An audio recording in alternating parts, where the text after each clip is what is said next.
नमस्कार, India voice देख रहे हैं आप। मैं हूं आपके साथ आकाश सरोज और इंडिया वॉइस के इस खास पेशकश में आप सभी का स्वागत है। भारत में एक बार फिर से स्वाइन फ्लू यानी इन्फ्लुएंजा ए H1N1 के बढ़ते मामलों ने चिंता बढ़ा दी है। खासकर दिल्ली एनसीआर में संक्रमण के मामले तेजी से सामने आ रहे हैं। दिल्ली में इस साल अब तक 2392 इन्फ्लुएंजा ए मामले दर्ज हुए हैं, जिनमें 1777 H1N1 संक्रमण है। हालत को देखते हुए स्वास्थ्य विभाग ने लोगों को सतर्क रहने और लक्षण नजर आने पर समय रहते चिकित्सकीय सलाह लेने की अपील की है। हालांकि विशेषज्ञों के मुताबिक फिलहाल घबराने की जरूरत नहीं है। भारतीय आयुर्विज्ञान अनुसंधान परिषद यानी कि ICMR ने स्पष्ट किया है कि देश में H1N1 का कोई नया स्ट्रेन सामने नहीं आया है। मौजूदा बढ़ोतरी को मौसमी इन्फ्लुएंजा से जोड़कर देखा जा रहा है। अगर स्वाइन फ्लू के लक्षणों की बात करें तो स्वाइन फ्लू के सामान्य लक्षणों में तेज बुखार, खांसी, गले में खराश, सिर दर्द, नाक बहना, बदन दर्द और अत्यधिक थकान शामिल है। कई मामलों में बीमारी सामान्य फ्लू की तरह होती है और मरीज कुछ दिनों में ठीक हो जाता है, लेकिन सांस लेने में तकलीफ, सीने में दर्द, लगातार बिगड़ते लक्षण या अत्यधिक कमजोरी जैसे संकेत गंभीर स्थिति की ओर इशारा कर सकते हैं और ऐसे में तुरंत चिकित्सक की मदद जरूरी होता है। बच्चे, बुजुर्ग, गर्भवती महिलाएं और पहले से किसी गंभीर बीमारी से जूझ रहे लोग संक्रमण की जटिलताओं के लिहाज से ज्यादा संवेदनशील माने जाते हैं। ऐसे लोगों को विशेष सावधानी बरतने की सलाह दी गई है। आज इस H1N1 या स्वाइन फ्लू वायरस को लेकर चर्चा करेंगे, लेकिन उससे पहले देखिए हमारी ये खास रिपोर्ट। राज्यों में स्वाइन फ्लू तेजी से पैर पसार रहा है। पिछले कुछ दिनों में दिल्ली में स्वाइन फ्लू के 1700 से ज्यादा मामले सामने आए हैं। H1N1 स्वाइन फ्लू के विकराल होने की खतरनाक आहट से मोदी सरकार एक्टिव हो गई है। केंद्रीय स्वास्थ्य मंत्री JP नड्डा ने दिल्ली के स्वास्थ्य मंत्री और स्वास्थ्य मंत्रालय और दिल्ली सरकार के अधिकारियों के साथ अहम समीक्षा बैठक की। बैठक के बाद केंद्रीय स्वास्थ्य मंत्री JP नड्डा ने एक्स पर लिखा, देश में H1N1 इन्फ्लुएंजा की मौजूदा स्थिति और तैयारियों की समीक्षा की गई, जिसमें राष्ट्रीय राजधानी पर खास तौर पर ध्यान दिया गया। बैठक में सक्रिय निगरानी, टेस्टिंग और स्वास्थ्य सुविधाओं की तैयारियों पर जोर दिया गया। जन जागरूकता और संवेदनशीलता बढ़ाने के लिए नगर निकायों जैसे संबंधित पक्षों के साथ तालमेल बिठाने पर जोर दिया गया। साथ ही सांस और हाथों की साफ सफाई जैसी बचाव वाली स्वस्थ आदतों पर भी जोर दिया गया और लगातार या गंभीर लक्षण वाले लोगों को तुरंत डॉक्टरी सलाह लेने की सलाह दी गई। इस बैठक में दिल्ली के स्वास्थ्य मंत्री पंकज सिंह भी शामिल हुए। मंत्री पंकज सिंह ने एक्स पर लिखा, दिल्ली के अस्पतालों में बेड, डॉक्टर, दवाइयों और जरूरी मेडिकल सुविधा की पर्याप्त उपलब्धता सुनिश्चित की गई है। मौसमी और वेक्टर जनित बीमारियों की लगातार निगरानी की जा रही है और जरूरत के अनुसार व्यवस्थाओं को और मजबूत किया जा रहा है। दिल्ली NCR में मॉनसून के बीच स्वाइन फ्लू के मामलों में काफी तेजी से बढ़ोतरी हुई है। अब हम आपको बताते हैं कि स्वाइन फ्लू के लक्षण क्या है। अचानक तेज बुखार, ठंड लगना, लगातार सूखी खांसी, गले में खराश या दर्द, मांसपेशियों और शरीर में तेज दर्द, कमजोरी और थकान, सांस लेने में परेशानी। अब आपको बताते हैं कि स्वाइन फ्लू से बचाव के क्या तरीके हैं। हाथों को साबुन और पानी से नियमित साफ करें। खांसने, छींकने के बाद हाथ जरूर धोएं। फ्लू के लक्षण दिखे तो डॉक्टर से जांच कराएं। फ्लू जैसे लक्षण वाले लोगों से उचित दूरी रखें। भीड़-भाड़ वाले स्थानों पर जाने से बचें। प्रेग्नेंट महिलाएं, छोटे बच्चे और बुजुर्गों में स्वाइन फ्लू का खतरा सबसे ज्यादा होता है। वैसे स्वाइन फ्लू से बचने के लिए वैक्सीन सबसे प्रभावी तरीका है। कुल मिलाकर कहा जाए तो सरकार स्वाइन फ्लू से निपटने के लिए एक्शन मोड में आ गई। तो आपने रिपोर्ट देखी। इस फ्लू से घबराने की जरूरत बिल्कुल भी नहीं है। आप एम्स दिल्ली के डिपार्टमेंट ऑफ मेडिसिन के प्रोफेसर डॉक्टर नीरज निश्चल को सुनिए। उन्होंने भी इस वायरस को लेकर कहा कि इससे डरने की जरूरत नहीं है, बस थोड़ी सी सावधानी से ही इसके प्रकोप से निजात पाई जा सकती है। In previous outbreaks. Okay. And so what are the most common symptoms of H1N1? You have already told that. Excuse me. And which warning signs should people not ignore? See, H1N1 ultimately it's a viral infection, viral respiratory infection. So any viral respiratory infection will present with fever, upper respiratory tract symptoms like say running nose, cough, cold, sore throat. And when it gets complicated, then when it starts involving lungs in form of pneumonia, then patient will present with breathlessness, cough which is not improving but it's getting more and more, it worsens basically. Patient will start oxygen requirement will come into play. So once these symptoms set in, then that is a warning sign which will actually decide whether the patient require hospitalization or not. So these are serious I will say complication which happens in select group of patients who are vulnerable populations. तो देखिए, भारत में H1N1 virus का जो है खतरा वो लगातार बढ़ते जा रहा है। बात करें राजधानी दिल्ली की, तो दिल्ली में सबसे स्पीड से ये बढ़ता नज़र आ रहा है और राजधानी दिल्ली में अब तक 1700 से ज़्यादा मामले अब तक नज़र आए हैं। अगर बात करें और भी राज्यों की, तो उत्तर प्रदेश, महाराष्ट्र समेत अन्य राज्यों में भी H1N1 के जो मामले हैं वो लगातार बढ़ते नज़र आ रहे हैं और इसको लेकर स्वास्थ्य विभाग और अस्पतालों ने अलर्ट जारी किया है। और इसको लेकर अभी आपने रिपोर्ट देखी, रिपोर्ट में भी केंद्रीय स्वास्थ्य मंत्री JP नड्डा ने भी संबंधित अधिकारियों के साथ बैठक की थी और H1N1 फ्लू का जो प्रकोप है, प्रकोप को लेकर अस्पतालों की स्थिति को लेकर उन्होंने निरीक्षण किया, संबंधित अधिकारियों से उन्होंने जानकारी ली है। तो स्वाइन फ्लू के लक्षण क्या हैं, क्या कुछ इसके बचाव के कारण हैं, बचाव के क्या क्या उपाय हो सकते हैं और भारत में किस तरीके से ये फैल रहा है, इसको लेकर आज हम चर्चा करेंगे। हमारे साथ डॉक्टर प्रवीण कुमार सिंह लाइव बने हुए हैं, जो कि जनरल फिजिशियन हैं। सर, आपका बहुत बहुत स्वागत है इंडिया वॉइस में। हेलो जी सर, आप तक आवाज़ पहुंच रही है मेरी? जी सर, मेरी आपकी आवाज़? हाँ जी, हाँ जी, पहुंच रही है सर। सर, सबसे पहले हम जानना चाहेंगे कि जिस तरीके से H1N1 जो वायरस जो है वो फैल रहा है, जिसे हम इन्फ्लुएंजा ए के नाम से भी जानते हैं, तो लोगों के बीच जो सबसे बड़ी जो भ्रम की स्थिति बनी हुई है, एक तरफ H1N1 एक टर्म आ रहा है, एक तरफ इन्फ्लुएंजा का टर्म आ रहा है, दोनों के बीच सर बेसिक डिफरेंस क्या है? सबसे पहले आप ये बता दीजिए। सर, बेसिक इन्फ्लुएंजा का मतलब ये होता है कि sir upper respiratory tract infection, मतलब कुल मिला के फेफड़े में इन्फेक्शन। तो इन्फ्लुएंजा शब्द जहाँ आ जाता है सर, या N1H1 जहाँ शब्द आता है सर, दोनों का कॉमन एक्चुअली सिम्टम्स है, कॉमन फीचर्स है। सबसे पहले सर ये N1H1 मैक्सिको USA से सर स्टार्ट हुआ था, बाद में WHO ने इसको 2009 में सर एपिडेमिक में लिया और बहुत लोग 2009 से में बहुत परेशान भी हुए इसके चलते। तो ये N1H1 का एक्चुअली ये कॉमन फीचर है, मतलब दोनों में तेज बुखार आएगा, सर्दी होगा, खांसी आएगी और फीवर 104 तक पहुंच जाता है सर। और कॉमन फीचर होने के बाद ये सबसे बड़ी दिक्कत ये होती है कि डिफरेंस करना थोड़ा सा मुश्किल होता है। जब उसको हम लोग RT-PCR, जब कोविड आई थी सर, तो एक टर्म्स आपने सुना होगा RT-PCR, तो उसी टर्म्स के लगभग नियरेस्ट हम लोग भेजते हैं PCR, N1H1 PCR। जब N1H1 PCR भेजते हैं तभी डिफरेंशिएट होता है कि ये N1H1 है, ये इन्फ्लुएंजा है।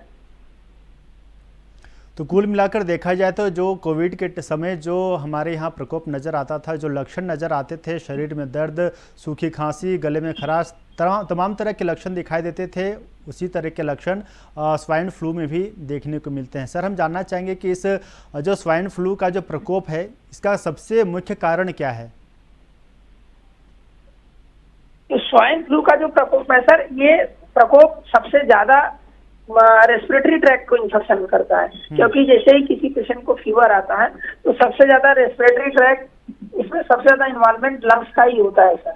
जब लंग्स का इन्वॉल्वमेंट सबसे ज्यादा होता है तो ये अगर कोमॉर्बिडिटी है उसके साथ है, जैसे डायबिटीज है, हाइपरटेंसिव है, हार्ट डिजीज है, लंग्स फेल्योर है, या ब्रंकियल अस्थमा है, या कंजेशन है, या पहले से पल्मोनरी टीबी हुई होगी, तो ऐसे में ये बहुत जल्दी ग्रो कर जाता है और पेशेंट की समस्या को बहुत जल्दी पिकअप कर देता है। पेशेंट आज फीवर आया, दूसरे दिन आईसीयू में चला गया, तीसरे दिन वेंटिलेटर पे चला जाता है, चौथे दिन पेशेंट की कंडीशन और खराब हो जाती है।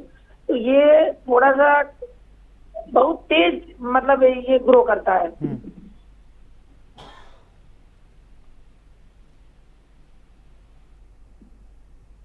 तो देखिए H1N1 संक्रमण जो है उससे बचाव के जो उपाय हैं वो भी जानेंगे, लेकिन आपको उससे पहले बता दें कि जो कोरोना के समय जो बचाव के जो उपाय किए जाते थे सेम टू सेम वही उपाय इसमें भी अपनाने हैं। जैसा कि अभी हमारे डॉक्टर साहब ने भी बताया कि ये जो इसके जो लक्षण हैं, कुल जो लक्षण जो दिखाई देते हैं, सूखी खांसी के लक्षण दिखाई देते हैं और गले में खराश जैसे लक्षण है, थकान जैसे आपको लक्षण देखने को मिल सकते हैं। इस मुद्दे पर आज हम बातचीत करेंगे, इस वायरस को लेकर और भी बातचीत करेंगे, लेकिन उससे पहले रुकेंगे एक छोटे से ब्रेक के लिए।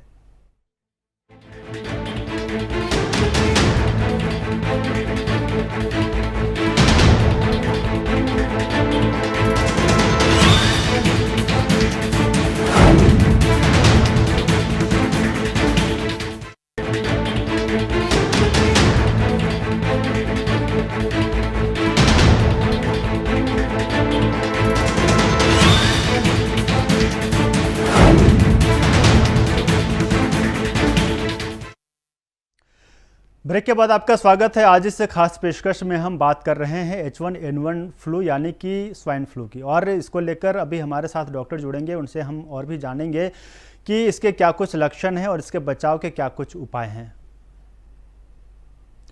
तो हमारे साथ डॉक्टर प्रवीण कुमार सिंह बने हुए हैं। प्रवीण सर, हम आपसे ये जानना चाहेंगे कि देखा जाता है कि ग्रामीण तबके और शहरी तबके में अलग अलग तरह के लक्षण देखने को मिलते हैं, और जो इस तरह के वायरस आते हैं, वायरस का जो प्रसार होता है वो शहरी क्षेत्र में ज़्यादा देखने को मिलता है। इसका सबसे प्रमुख कारण क्या हो सकते हैं? प्रसार का कारण सबसे बड़ा है कि वो घनी आबादी होती है, मतलब डेंसिटी ज्यादा होती है पीपुल ऑफ, और वहाँ जैसे घर एक दूसरे से सटे हुए होते हैं, और मार्केट होता है, ओपन एरिया में लोग घूमते हैं, विदाउट मास्क घूमते हैं। तो जब ये अचानक, इसका लक्षण यही है सर, सूखी खांसी, तेज बुखार, बलगम निकलेगा, मांसपेशियों में दर्द होगा, ज्वाइंट में पेन होगा, अत्यधिक कमजोरी लगेगी, सिर दर्द होगा, रनिंग नोज होगा, सीवियर हेडेक होगा।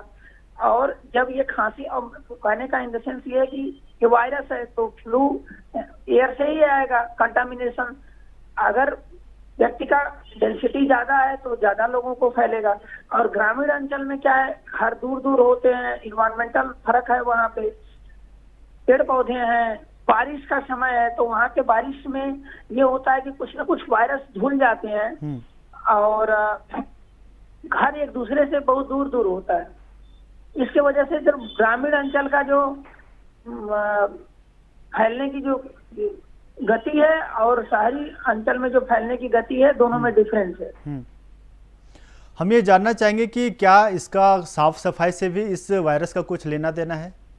साफ सफाई से इन द सेंस कि व्यक्ति का साफ सफाई, अगर रनिंग नोज है तो वो मुंह ढक के, मतलब रुमाल का यूज करे, मास्क का यूज करे, और हैंकी का यूज करे, छींकते समय हैंकी का यूज करे, ताकि इससे बचाव किया जा सकता है। बच्चे हैं अगर उनमें, तो बच्चों में भी ये बचाव करना बहुत आवश्यकता है। गर्भवती महिलाएं हैं, फीडिंग जो करा रही हैं, उनमें है, तो इन सब से बचा जा सकता है।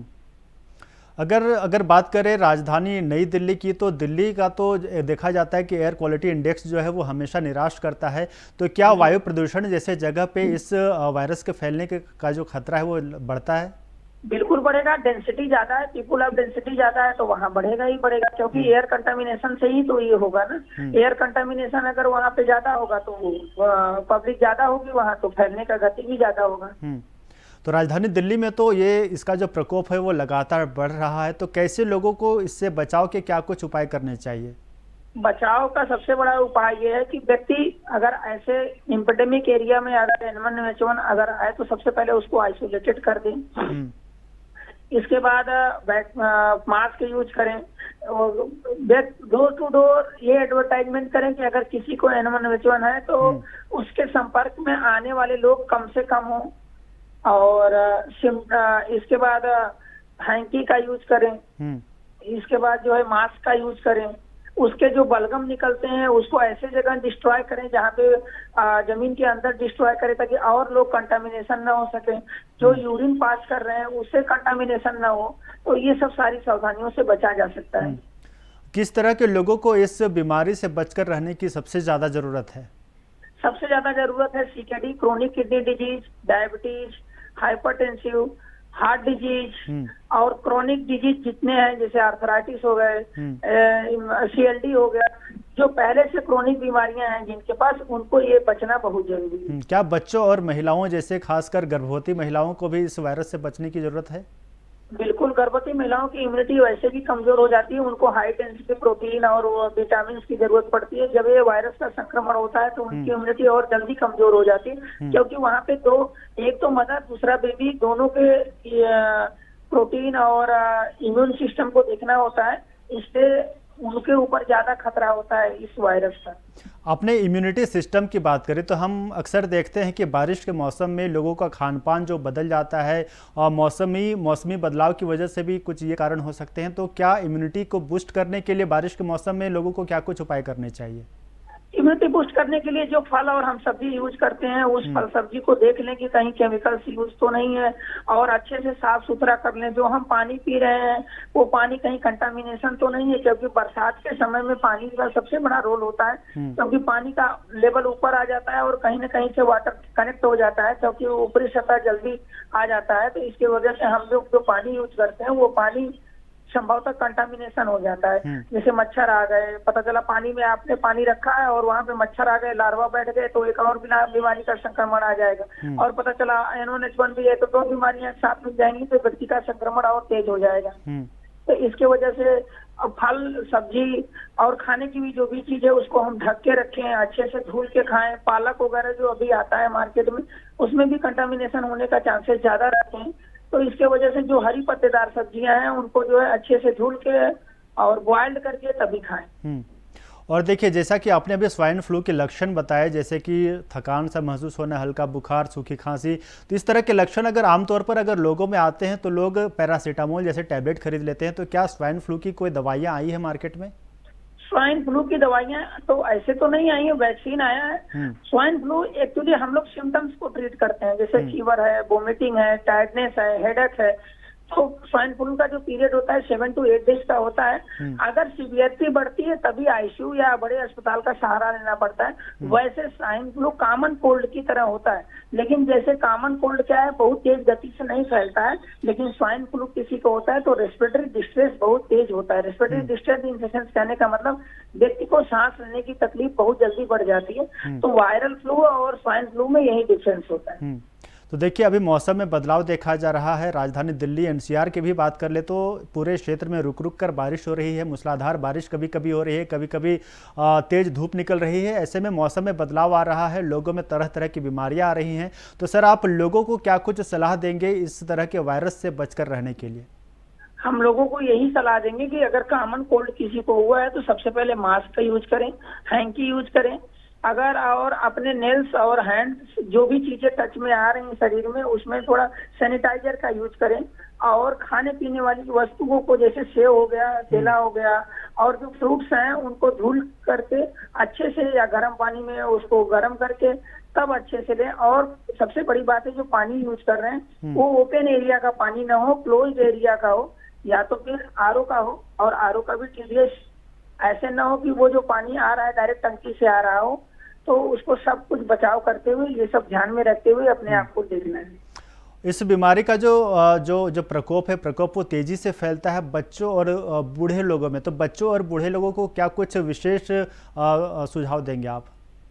बच्चों और बूढ़ों को सबसे विशेष बचाव देंगे, क्योंकि बच्चों जैसे स्कूल गए वहां पे मास कम्युनिकेशन होता है तो फैलने का चांसेस बहुत ज्यादा होता है। और बच्चों में 15 साल से पहले बच्चों में जो है इम्यून सिस्टम उसका थोड़ा कमजोर होता है। जब बच्चों का जो फैलता है तो रेस्पिरेटरी सिस्टम बहुत तेज, क्योंकि उनका लंग्स उतनी तरीके से डेवलप नहीं होता है, तो उनमें जल्दी प्रकोपित हो जाते हैं। और जहाँ तक ओल्ड एज की बात करें, आफ्टर 60 ईयर्स लंग्स की कैपेसिटी थोड़ी कमजोर हो जाती है और उनके इम्यून भी कमजोर हो जाते हैं, प्रोटीन भी थोड़े कम हो जाते हैं, जो इम्यूनिटी सिस्टम से जो स्ट्रांग करके लड़ते हैं। तो बच्चों और बूढ़ों में यही है कि अपने हाई प्रोटीन डाइट रखें। अगर इस तरीके के सिम्टम्स आते हैं तो अपने आप को आइसोलेट कर लें। और बाकी और किसी क्रोनिक बीमारियों से अगर उनके पास है तो वो अपने डॉक्टर से सलाह करके संपर्क करें कि ऐसा तो नहीं कि N1H1 वायरस और हमारे साथ ये है। चलिए, आप हमारे साथ जुड़े और अपने आसान भाषा में तमाम जानकारियां साझा की हैं, उसके लिए इंडिया वॉइस की तरफ से आपका बहुत बहुत शुक्रिया। वायरस से डरने की ज़रूरत बिल्कुल नहीं है। संक्रमण से बचाव के लिए हाथों की नियमित सफाई, खांसते छींकते समय मुंह और नाक ढकना, बीमार होने पर भीड़ से दूरी बनाए रखना और ज़रूरत पड़ने पर मास्क का इस्तेमाल काफ़ी महत्वपूर्ण है। इंडिया वॉइस की पूरी टीम भी आप सभी से अपील करती है कि सतर्क रहें, लक्षणों को नज़रअंदाज न करें और इसके साथ ही अफवाहों और अनावश्यक डर से भी बचने का काम करें। तो फिलहाल इससे खास पेशकश में मेरे साथ इतना ही। देखते रहिए इंडिया वॉइस। नमस्कार।